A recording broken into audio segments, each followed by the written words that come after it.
morning we've eaten pizza already. Well, I say this morning, it's more like this early afternoon because we woke up a little bit late. By the time we caught up on an appropriate amount of sleep, not to be like walking zombies the next day. Yeah. Right now we're going down to the river and we're going over to the old side of town, which is Buda. We're going to walk across the chain bridge.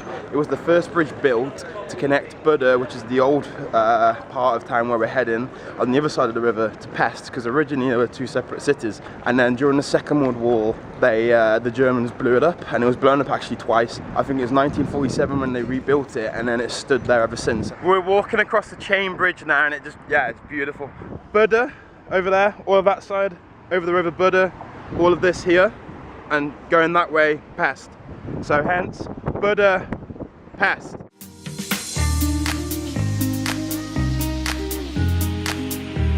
The lions that you just saw us walk by, they're the original lion statues from when this bridge was originally built.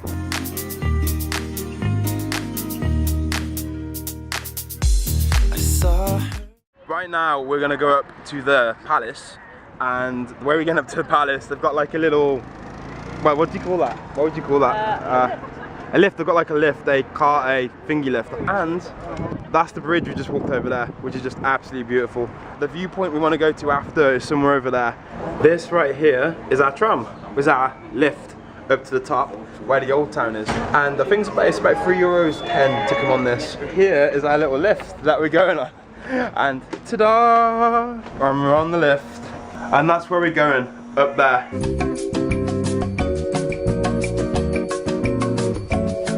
At the moment, we're on the top of Buda Castle right now, looking at the views of this, and it is gorgeous.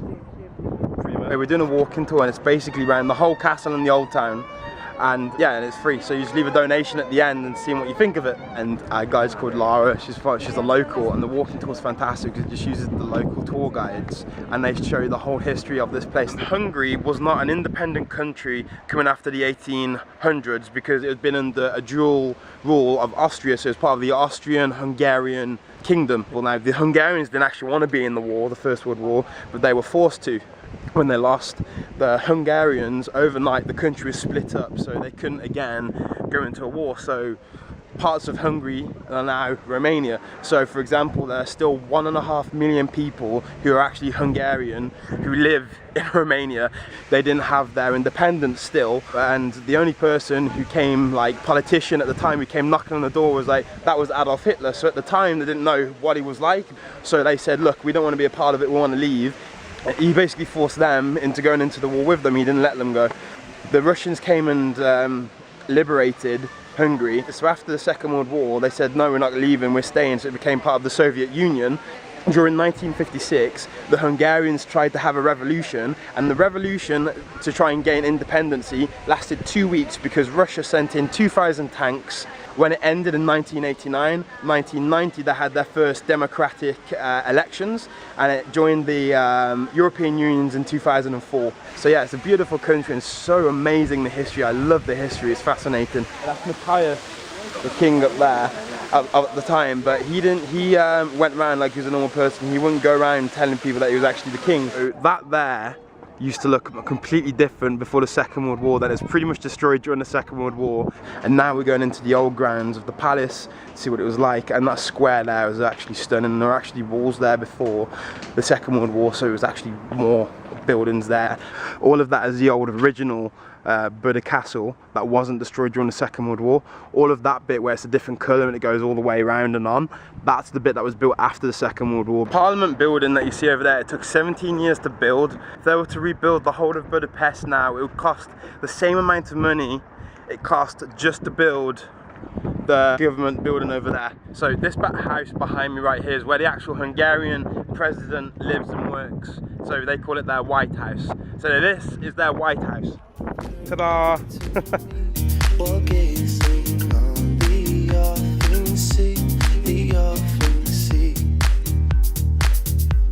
I start to see her roses climb from that corner. We were entwined, a tangled vine.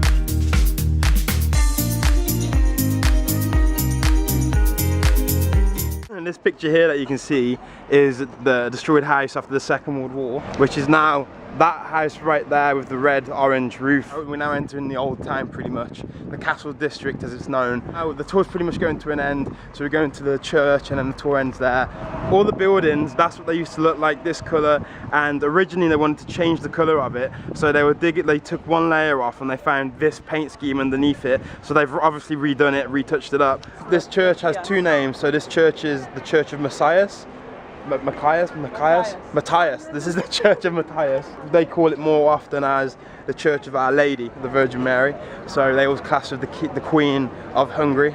And the roof as well is stunning. So the whole building's stunning. The walk-in tour we did, Lara, was fantastic. I recommend it to anyone. There's so much you learn when you're doing the walking tours, and it's fast, about an hour and a half, and you learn so much in an hour and a half. You cover the whole old town and the castle, so it's really cool.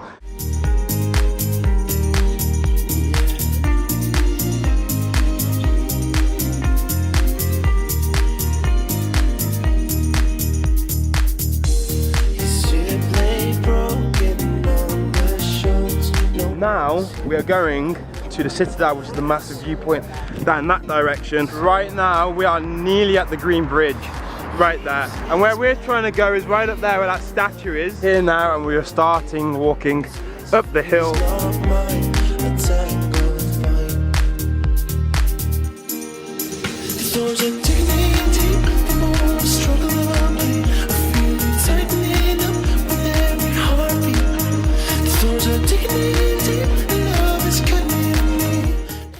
We're at the top now, right, and it's absolutely gorgeous. So let me just show you it, okay?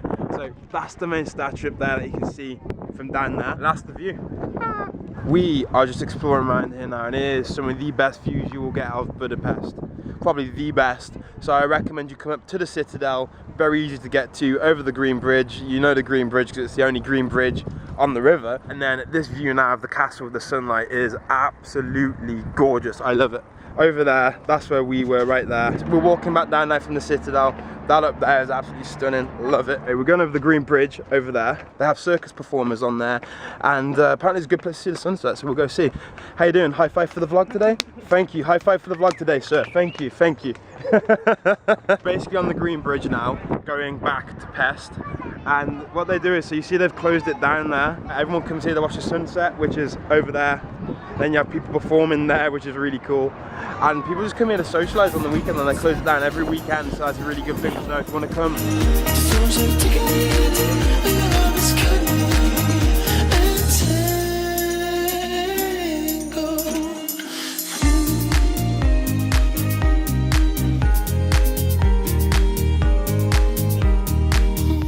Now this is an excellent place just to come relax, and you get to see the sunset literally that direction right there, and you have a lot of people there. They're really friendly, great vibes. Again, that's a word I keep using at the moment.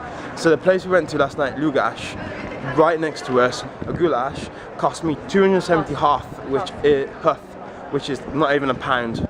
There, at another restaurant down there, it was 1300 hoth. So just have a look around, and we were only finding these places because, again, we asked the locals at our hostel who work here.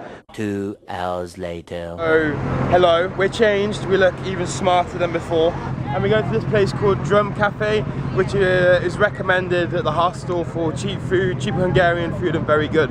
We're going to go to the Sky Bar after as well. So that's what we're planning on doing. Right, a lovely place right now, and it's just a flat out Hungarian place. It's really cool. There's the atmosphere right outside and in. The price is actually, again, very cheap. And I've gone for a Hungarian premium menu, which is a starter, main and a dessert. I've gone for the chef special as well, which is a starter and a main course because I'm starving. First two soups I've had mushroom soup right there, that's interesting.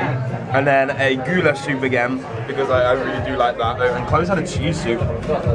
Literally cheesy liquid, but it's yummy. So right now we've left the place. Food wasn't too bad actually. It wasn't as good as last night because it was a little bit flavourless on some of the dishes actually.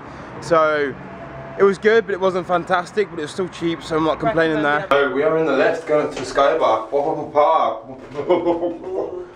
360, that's the name of it, 360 bar. This is the view you get from the top. You have the Ferris wheel down there, which is where we're staying. That's where we were earlier actually, at the very, very back with the view, so that's really cool to see. And this is the bar. there. I got something called a Budapest special, which has got a lot of citrus stuff in it and chocolate as well, so, and cinnamon, so it's quite an interesting flavour. I like it. So we've walked through the town, gone past the cathedral, and we have now come to see the chain bridge. Let me show you it. Literally, as I just turned the camera around, I've not even caught it. As I physically just turned the camera around, the lights have just gone off on the bridge. I'm not lying. Yeah, I really love Budapest. There's so much to see and do here, and I'm really excited for tomorrow. Love the castle, love the history, love the atmosphere here in general, and it's just been a lovely day. Until next time, until the next video, I'm gonna say good night because I need to sleep now. So good night. Hope you enjoyed the video, and I'll see you tomorrow. Bye.